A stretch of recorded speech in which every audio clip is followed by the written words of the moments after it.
ഇന്ന് രാത്രി ഇപ്പം എന്താ ഉണ്ടാക്കുക? ഒരു വെണ്ടക്കപ്പുളിയും ചോറും ഒരു ഓംലെറ്റ് വെച്ചതായാലോ? ശരി വാ ഉണ്ടാക്കാം. ഉണ്ടാക്കാൻ പെരിയെന്നൊക്കെ പറയുന്നതായിട്ട് ആർക്കും വെണ്ടക്കപ്പുളി ഉണ്ടാക്കാൻ അറിയാത്ത പോലെ ഉണ്ടല്ലേ. പിന്നെ ഒരു ഓംലെറ്റ് പിന്നെ ആർക്കും ഉണ്ടാക്കാൻ അറിയില്ലല്ലോ. ഒന്നുമില്ല, രാത്രി പുറത്തു പോയി വന്നതിന് ശേഷം പെട്ടെന്ന് തട്ടിക്കൂട്ടി ഉണ്ടാക്കിയ ഒരു ഫുഡ് പ്രിപ്പറേഷൻ ആയിരുന്നേ. അപ്പോൾ നമ്മൾ വെണ്ടക്കപ്പുളി ഉണ്ടാക്കാൻ ആർക്കും അറിയാത്തൊന്നുമില്ലല്ലോ. ഉലുവയും ചെറിയുള്ളിയും കറിവേപ്പിലയും ഇഞ്ചി ഉണ്ട് തോന്നുന്നു ഒക്കെ ഇട്ട് നല്ല മിക്സ് ചെയ്ത് നമ്മളെ തക്കാളിയും ഇതൊക്കെ ഇട്ടൊന്ന് വഴറ്റി മസാലയൊക്കെ ഇട്ട് അത് കുറച്ച് പുളിവെള്ളമൊക്കെ ഒഴിച്ച് അടച്ച് വെച്ച് കുറച്ച് നേരം തിളപ്പിച്ച് കഴിഞ്ഞാൽ നമ്മുടെ വെണ്ടക്കപ്പുളിയെ വെരി ഈസി കറിയാണ്.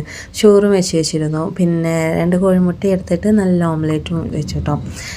പുറത്ത് കുറച്ച് പച്ചക്കറിയും കാര്യങ്ങളൊക്കെ വാങ്ങാൻ പോയതായിരുന്നു. പോയി വന്നപ്പോൾ നമുക്ക് അന്ന് ദോശയായിരുന്നു, വേറെ ഒന്നും കഴിക്കാൻ തോന്നിയില്ല. എനിക്ക് നല്ല വെണ്ടക്കപ്പുളിയും ചോറൊക്കെ ആയിട്ട് കഴിക്കാനാണ് തോന്നി. കാരണം വാങ്ങിയ ഫ്രഷ് വെണ്ടയ്ക്കൊക്കെ ഉണ്ടായിരുന്നല്ലോ. അപ്പോൾ ഞാൻ തട്ടിക്കൂട്ടിയൊരു ഫുഡായിരുന്നു. അപ്പോൾ ചടപടേന്ന് അതൊക്കെ ഉണ്ടാക്കി.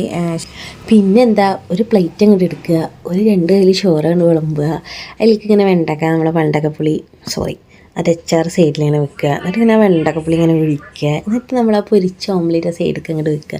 എന്നിട്ട് ഇങ്ങനെ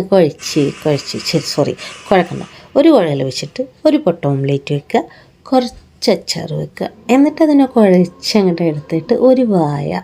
ആഹാ, ആ വിശന്നിരിക്കുന്ന സമയത്ത് നല്ല ടേസ്റ്റായിരിക്കും. കുഴിമന്തി അപ്പുറത്ത് വെക്കും. അപ്പോൾ രാത്രിക്കത്തെ ഫുഡാണ് കഴിഞ്ഞു, അത്രേ ഉള്ളൂ.